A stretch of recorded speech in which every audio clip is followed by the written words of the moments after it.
Lo dijo él. A primera hora. Hola, buenos días a todas y todos. Les saluda Jimena Ron. Bienvenidos a Tostando Granizo. Muy buenos días, les saluda Anabel Guerrero. Gracias por acompañarnos y sintonizarnos un miércoles más. Es un gusto estar con ustedes. Hoy vamos a abordar un tema, digamos, que es la continuidad o forma parte de toda esta situación de la crisis de la administración judicial, de la crisis de la administración de justicia que se vive en el país. Es justamente la designación del fiscal que está en este momento bajo examen de la Corte Constitucional, ¿no? Está en conocimiento de la Alta Corte. Un poco, Jime, la idea sería dar un breve antecedente, ¿no?, de por qué se da toda esta situación. Bueno, comencemos porque el Consejo de Participación Ciudadana y Control Social no articuló el concurso para la selección del fiscal a tiempo. Eso significó que una vez que se cumplió el periodo de Diana Salazar, ella estuviera un tiempo más encargada. Pero ella renuncia el 25 de mayo y queda en su reemplazo el fiscal subrogante, el señor Wilson Toainga. Wilson Toainga también renuncia a esta subrogación y entonces, frente a esta situación, se realiza una consulta a la Procuraduría General del Estado.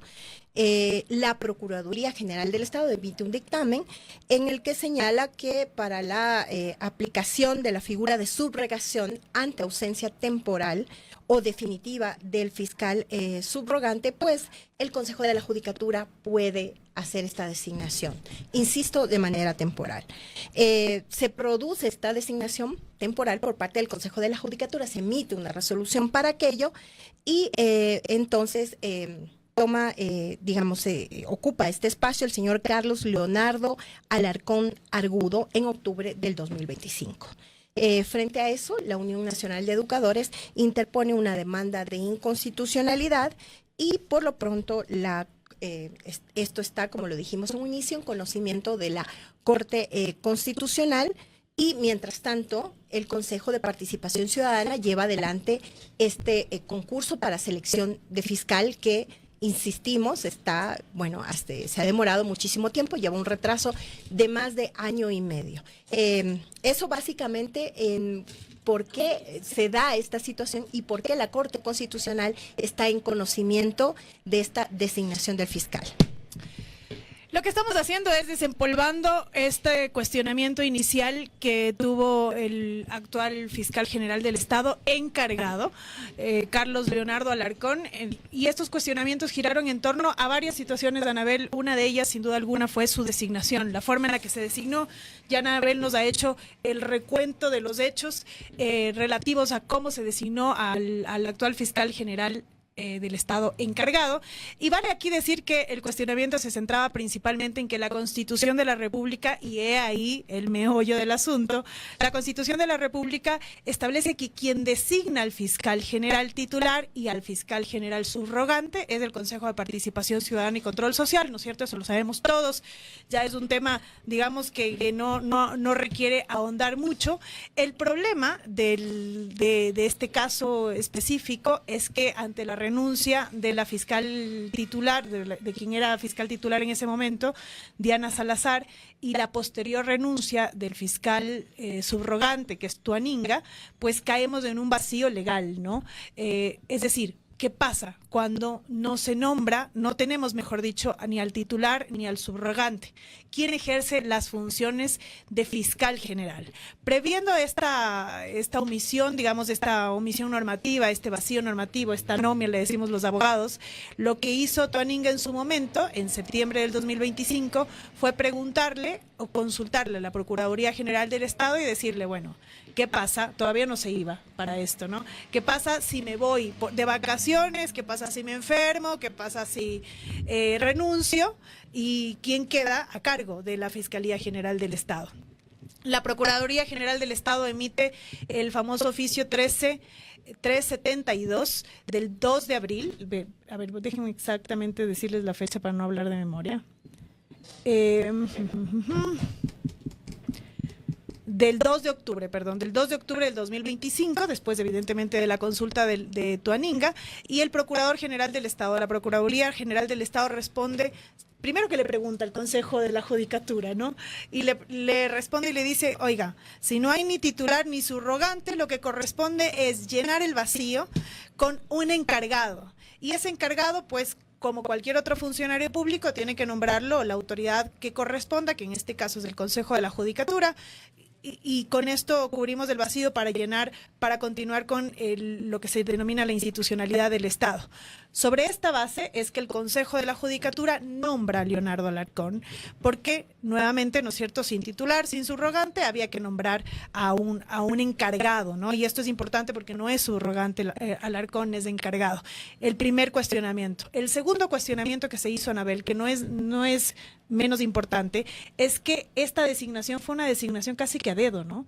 La del Leonardo Alarcón. Es decir, cumplía los requisitos para ser fiscal general de acuerdo a la Constitución, igual que los 800 y más fiscales que existen en el país, pero ninguna otra cuestión adicional. Y esto evidentemente llama la atención porque Leonardo Alarcón es un fiscal de los que se conoce como de categoría 1. Es decir, de la categoría más baja, digamos, de la Fiscalía General del Estado, y no de categoría 3 como era la ex fiscal Diana Salazar y Tuaninga. Todo esto acá evidentemente genera un montón de suspicacias. No hay que dejar tampoco de recordar que casualmente Alarcón también estaba a cargo de varios casos en la Fiscalía General del Estado de interés del gobierno, entre ellos del caso Nene, entre ellos del caso AAA, que está justamente ahora en el ojo del huracán, y evidentemente levanta estas suspicacias respecto a su designación. Todo esto, Anabel, se desempolva en este momento en que la Corte Constitucional admite a trámite la acción de inconstitucionalidad presentada por Víctor Andrés Quispe, respecto de esta decisión de la Procuraduría General del Estado que les comento, en que la Procuraduría dice, bueno, que se nombre un encargado como si fuese cualquier otro funcionario público. Yo creo que, bueno, Jimena nos ha dejado clarísimo cómo se da esta situación y por qué hay este cuestionamiento a este, como dice Jimena, encargo. Y además porque surgen muchísimas dudas. Yo creo que Jimena, además, si concatenamos esta situación con el hecho de que hoy tenemos a un presidente del Consejo de la Judicatura encargado, el señor Damián Larco, que fue, digamos, en la terna del Ejecutivo. Y evidentemente además fruto de un proceso que está siendo también cuestionado por el hecho de que la alterna del señor Mario Godoy no tendría esta imposibilidad del ejercicio de cargo público, pero se ha dado esta situación en la que ha sido cuestionada la posibilidad de que ella asuma ese espacio, y entonces tener justamente al delegado del Ejecutivo en la presidencia del Consejo de la Judicatura, cuando igual la norma establece que quien ejerce ese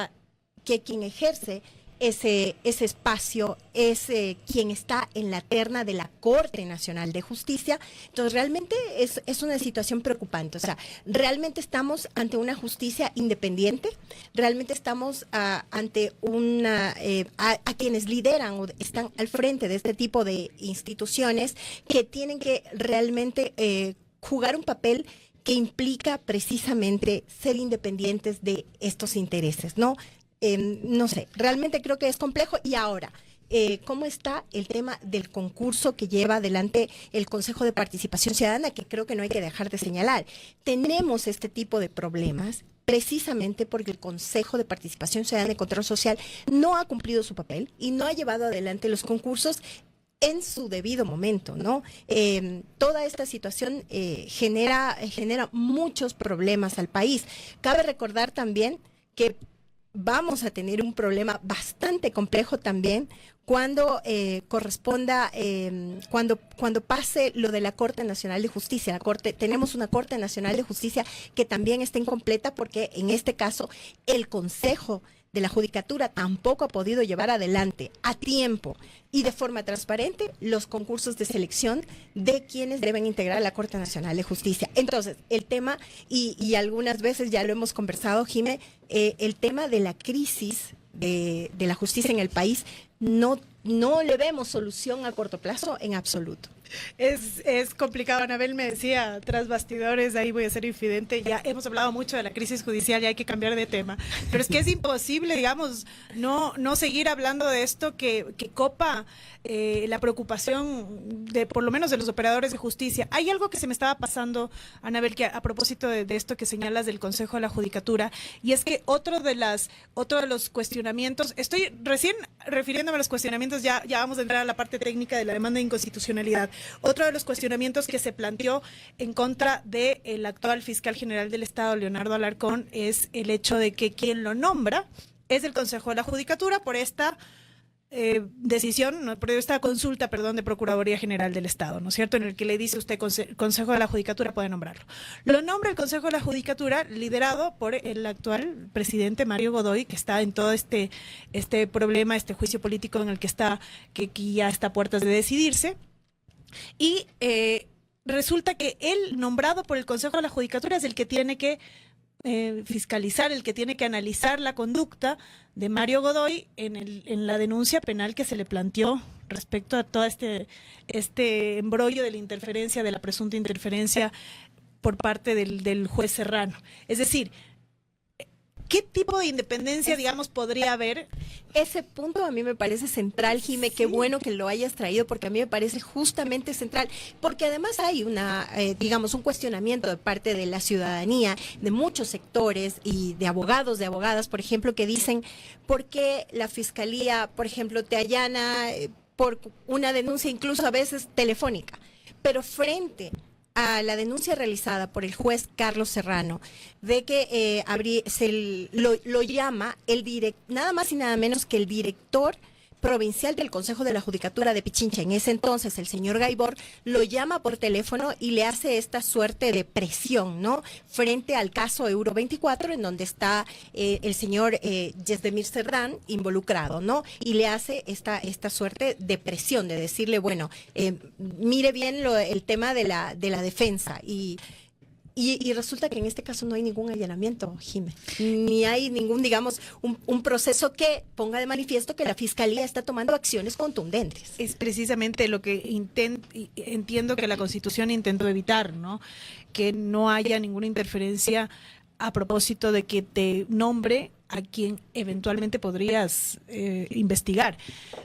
Sin embargo, no podemos asegurar nada. Lo cierto es que no solamente hay que ser, sino también hay que parecer, y evidentemente todos estos cuestionamientos pues sí generan esta suspicacia respecto a la posible transgresión de la independencia que podría tener el actual fiscal general del Estado encargado, Leonardo Alarcón. Ahora sí, ¿qué dice la demanda de inconstitucionalidad? Presentada si bien se ha presentado, esto es importante, Víctor Quispe Ilwan como parte de la UNE, ¿no es cierto?, pero presenta la demanda, digamos, por sus propios derechos, es decir, como persona natural, porque cualquier persona puede presentar una demanda de inconstitucionalidad, y presenta esta demanda señalando que es inconstitucional la decisión de Procuraduría General del Estado. Esto es lo que la Corte Constitucional tendrá que analizar a propósito de ya haber admitido a trámite la demanda de inconstitucionalidad. Habrá una etapa de sustanciación en la que el juez sustanciador pues va a recibir documentación y luego va a elaborar un proyecto de sentencia que se va a poner a conocimiento del Pleno de la Corte Constitucional. ¿Qué es lo que podría pasar? Eventualmente que la Corte Constitucional diga, hay dos opciones básicamente, que diga que la decisión de la Procuraduría es inconstitucional o que la decisión de Procuraduría no es inconstitucional. Si dice es inconstitucional, la duda que nos surge es qué pasaría con el actual fiscal general del Estado encargado. Pues una de las cuestiones que creo que es importante destacar es que las acciones que haya llevado en esta eventualidad, ¿no es cierto?, en este caso hipotético, las acciones que ya ha llevado, las decisiones que ya ha tomado, pues siguen en vigencia, no es que pierden legitimidad.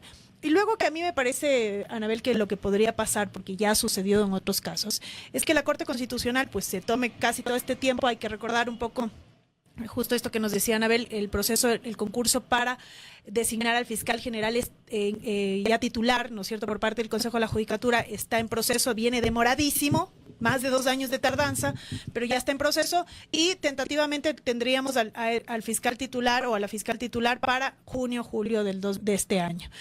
puede ser que la Corte demore todo este tiempo en sustanciar el proceso. Si bien la Corte, la Sala de Admisión ha solicitado una priorización del caso, es decir, que se resuelva de forma prioritaria, podría tardar 2, 3, 4, 5 meses, es decir, podría encajar perfecto con el concurso o podría llegar antes, y me parece a mí que si la Corte Constitucional determina que hay una inconstitucionalidad, lo que va a decir básicamente es aceléreme el concurso de fiscal general del Estado para que ya haya un titular. Más no podría ser, ¿no? Porque en efecto me parece a mí que no podría dejarnos sin esta cabeza. Claro, ahora, pero sería un precedente para que el Consejo de la Judicatura en ninguna otra ocasión vuelva a tomarse esta atribución de designar a un fiscal general del Estado encargado, porque no le corresponde, porque la Constitución determina cuál es la instancia que debe nombrarlo, que puede designarlo, y sobre todo por lo que tú decías, este conflicto de intereses que a la larga podría darse y que en este momento incluso, digamos, en la práctica se está produciendo. Ahora, este concurso, ya para nombrar al fiscal o a la fiscal general definitivo, está en marcha con una serie de cuestionamientos, ¿no? Tuvimos un programa en el que precisamente abordamos este tema, ¿no? Y decíamos en ese programa cuál es el fiscal que requiere el país, ¿no? Precisamente porque todo el proceso de selección debería ser transparente, debería ser legítimo, precisamente para que luego esta autoridad, al ser nombrada, no tenga, digamos, sombras sobre su figura y sobre su accionar. Lamentablemente, este concurso ha sido igual, seriamente cuestionado por la Comisión de Selección Ciudadana, la comisión de selección que está designada para llevar adelante el proceso. Esto ya lo dijimos en un espacio anterior. Quien preside la comisión fue la menos puntuada. Quien está de vicepresidente de la comisión es una persona con serios cuestionamientos por tener una medida de protección, ya que no habría actuado adecuadamente frente a la situación de 21 adolescentes, y el secretario que tenía o tiene un proceso de investigación justamente por actuar irregularmente dentro de un concurso de selección. Entonces, hay serios cuestionamientos. La credibilidad de la justicia depende justamente de que este concurso sea percibido como justo, como técnico y como independiente, algo que hasta el momento no ha sucedido. Ayer se anunció, Jime, que ya se pueden inscribir quienes quieran optar por participar en este concurso para fiscal, ¿no? Hay también, digamos, cuestionamientos de cómo se lo hace, de cuál es la línea, hasta la línea gráfica y todo lo demás, como decían, como si fuera un concurso al Consejo Estudiantil. Había, bueno, algunas manifestaciones de cómo se está llevando adelante eso también, ¿no? Lo cierto es que necesitamos un fiscal titular ya. Sí, ya, totalmente. Y esto que dijiste, no quiero dejar pasar el tema de para qué nos serviría una decisión de la Corte Constitucional en este momento. En efecto, para eliminar no es eliminar este vacío, para cubrir este vacío que existe respecto a qué pasa frente a la ausencia definitiva del titular de la Fiscalía General y del subrogante de la Fiscalía General. Lo lógico, digamos, incluso porque la Constitución maneja, digamos, un marco en ese sentido, es que sea el Consejo de Participación Ciudadana y Control Social el que nombre al encargado también, y no el Consejo de la Judicatura, pero esto tendrá que decirlo la Corte Constitucional en la decisión que emita, y que si es necesario eliminarla adoptar una decisión para cubrir este vacío, ¿no? Habida cuenta que ya tuvimos una cuestión similar, digamos, guardando las distancias respecto al nombramiento de una presidenta del país vía decreto ejecutivo, ¿no es cierto? Precisamente por una especie de omisión que al parecer existía, y que la Corte Constitucional emitió la decisión y dijo, oiga, el quien asuma la presidencia de manera temporal siempre tendrá que ser la que la Constitución establece, o quien establece la Constitución en el cargo de la vicepresidencia. Yo creo que lo propio tendrá que ocurrir ahora con la Fiscalía General del Estado, es decir, la Corte tendrá que darnos estas reglas claras respecto a qué es lo que tiene que suceder. ¿Por qué? Porque el legislador no lo ha hecho. Y esto creo que es importante destacar. Quien tenía la obligación de cubrir esto, por eso digo yo, es una omisión legislativa, es un vacío del legislador. Es el legislador el que tenía que haber generado una norma que establezca qué pasa cuando hay una falta del titular y del subrogante. No hay un trabajo del legislador, y por eso es que le hemos nuevamente echado la pelotita a la Corte Constitucional para que nos saque de un problema en el que nos hemos metido por falta digamos, de acuciosidad de quien debe de cubrir este tema normativo. Sí, bueno, se nos fue el tiempo y un poco como siempre conversamos con Jime, escoger a veces el tema del que queremos hablar no es fácil porque en el país pasan muchas cosas. Este feriado nos dejó temas complejos, el control por parte del Ejecutivo de Segura EP del municipio de Guayaquil, incendios en la ciudad de Guayaquil, varios incendios, el proceso de selección de quién quedaría como alterna del presidente o presidenta del Consejo de la Judicatura. Esto también un proceso seriamente cuestionado en el que la Corte Nacional de Justicia ya ha enviado una terna al Consejo de Participación Ciudadana y Control Social, un tema que justamente Jimé decía, ese también debíamos haber abordado hoy, pero insisto, pasan tantas cosas en el país que a veces escoger el tema a tratarse no es fácil. Y bueno, definitivamente ahí están pasando muchas cosas en el país.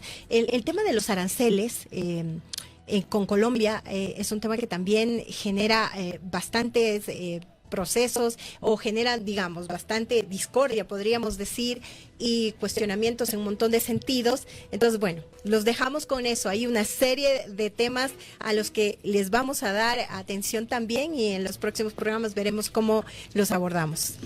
Les agradecemos mucho la sintonía. Nos vemos el siguiente miércoles a las 8 de la mañana. Adiós. Primera Plana. Todas las noticias, todas las voces.